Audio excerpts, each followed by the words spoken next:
નમસ્કાર મિત્રો દેશ અને દુનિયાના સુપરફાસ્ટ સમાચારમાં તમારું સ્વાગત છે। સૌથી મોટા સમાચાર સામે આવી રહ્યા છે વરસાદના। ઉત્તર ગુજરાત, દક્ષિણ ગુજરાત, સૌરાષ્ટ્ર અને કચ્છમાં હવે વરસાદની આગાહી વ્યક્ત કરવામાં આવી છે। હવામાન વિભાગે આગામી 7 દિવસ માટે ગાજવીજ સાથે વરસાદની આગાહી વ્યક્ત કરી છે। આજે બનાસકાંઠા, પાટણ, મહેસાણા, સાબરકાંઠા, અરવલ્લી, ગાંધીનગર, ખેડા, પંચમહાલ, દાહોદ, મહીસાગર અને કચ્છના અનેક વિસ્તારો ઉપરાંત ઉત્તર ગુજરાતના અનેક જિલ્લાઓમાં 50 થી 60 કિલોમીટર પ્રતિ કલાકની ઝડપે પવન ફૂંકાઈ શકે છે અને વીજળીના કડાકા બડાકા સાથે મધ્યમ વરસાદની સંભાવના રહે છે। આ સિવાય ખેડા, આણંદ, વડોદરા, સુરત, વલસાડ સહિત દક્ષિણ ગુજરાતના અનેક ભાગો અને સૌરાષ્ટ્ર અને કચ્છના પણ અનેક જિલ્લામાં 40 થી 50 કિલોમીટરની ઝડપે પવન સાથે હળવા મધ્યમ વરસાદ થઈ શકે છે। અન્ય મહત્વના સમાચારની વાત કરીએ તો એમપી અને યુપી સહિત 11 રાજ્યોમાં વાવાઝોડા અને વરસાદનો કહેર જોવા મળ્યો। આગ્રામાં રસ્તા તૂટ્યા, ફૂટપાથ પણ ધસી પડ્યા, કાર અને ટ્રેક્ટર ખાડામાં પડ્યા, ત્યારે બીજી તરફ જમ્મુ કાશ્મીરમાં 3 જગ્યાએ વાદળ ફાટવાની ઘટના બની છે।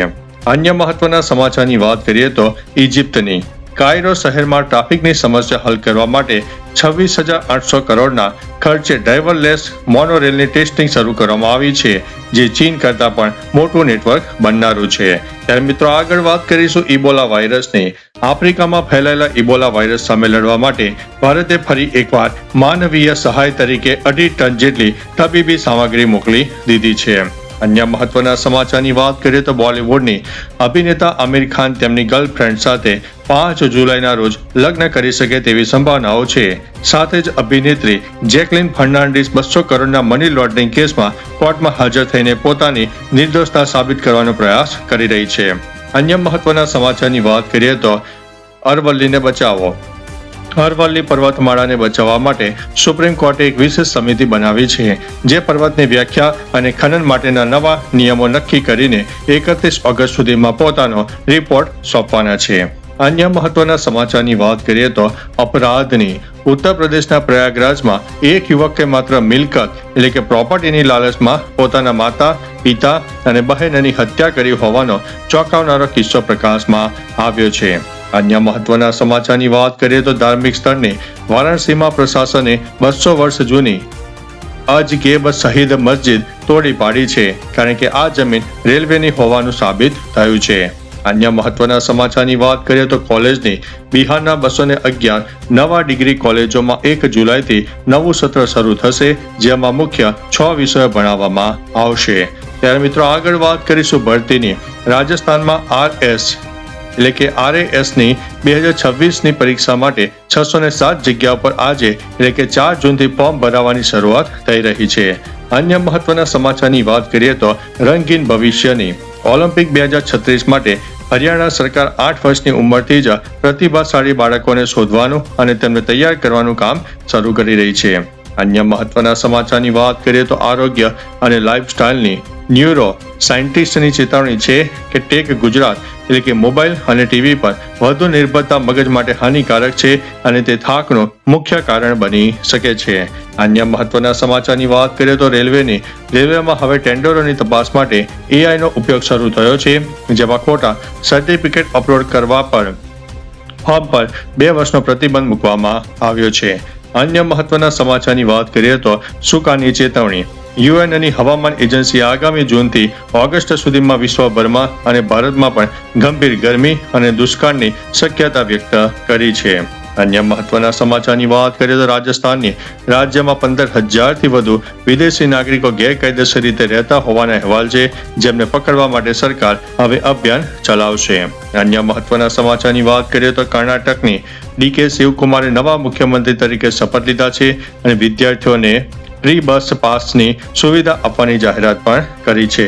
અન્ય મહત્વના સમાચારની વાત કરીએ તો બિહારની રાજ્યમાં ઇલેક્ટ્રિક વાહન ખરીદવા પર 1 લાખ રૂપિયા સુધીની સહાય મળશે અને મુખ્યમંત્રી ચિકિત્સા સહાયતા કોષ હેઠળ મફત ઇલાજ માટેની આવક મર્યાદા 1.5 લાખથી વધારીને 4 લાખ કરવામાં આવી છે। પટનામાં ખાનસરની કોચિંગ સંસ્થામાં તોડફોડ અને ગાર્ડ સાથે મારપીટની ઘટના પણ બીજી તરફ સામે આવી છે। અન્ય મહત્વના સમાચારની વાત કરીએ તો ઉત્તર પ્રદેશની યોગી સરકારે આગામી 1 ઓક્ટોબરથી દિલ્હી એનસીઆરમાં પીયુસી સર્ટિફિકેટ વગર પેટ્રોલ અને ડીઝલ ન આપવાનો નિયમ લાગુ કર્યો છે.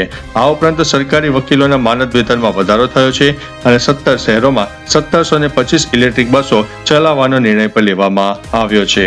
અન્ય મહત્વના સમાચારની વાત કરીએ તો ચોમાસાની આગામી 24 કલાકમાં કેરળમાં ચોમાસું દસ્તક આપશે તેવી સંભાવના છે.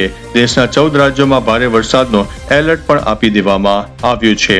અન્ય મહત્વના સમાચારની વાત કરીએ તો આરોગ્યની કેનેડામાં રહેતી એક ભારતીય મૂળની 17 વર્ષની વિદ્યાર્થીનીએ પલ્સ ઓક્સિમીટરની 53 વર્ષ જૂની ખામી સુધારી નાખી છે. અન્ય મહત્વના સમાચારની વાત કરીએ તો ટેકનોલોજીની ગૂગલે AI વોઇસ ક્લોનિંગ અને ફેક કોલ્સથી બચવા માટે નવું સ્કેમ ડિટેક્શન ફીચર્સ લોન્ચ કર્યું છે. અન્ય મહત્વના સમાચારની વાત કરીએ તો રૂપિયો અમેરિકાના નવા ટેરિફ પ્રસ્તાવને કારણે રૂપિયો ઘટીને 95.64 પ્રતિ ડોલર ઉપર પહોંચી ગયો છે. અન્ય મહત્વના સમાચારની વાત કરીએ તો કુવૈત એરપોર્ટ ઉપર હુમલો. ઈરાની ડ્રોન હુમલામાં એક ભારતીયનું મોત થયું છે અને 63 થી વધુ લોકો ઘાયલ થયા છે. અન્ય મહત્વના સમાચારની વાત કરીએ તો ઈરાનની પૂર્વ સુપ્રીમ લીડર અયાતુલ્લા અલી ખામેનેઈનું 4 મહિના પછી અંતિમ સંસ્કાર કરવામાં આવશે. ત્યારે મિત્રો આગળ વધીશું અને વાત કરીશું ગુજરાતમાં ઘૂસણખોરી. ગાંધીનગર અને અમદાવાદમાંથી 500 થી વધુ બાંગ્લાદેશી ઘૂસણખોરોને ઓળખીને તેમને પરત મોકલવાની પ્રક્રિયા શરૂ કરવામાં આવી છે.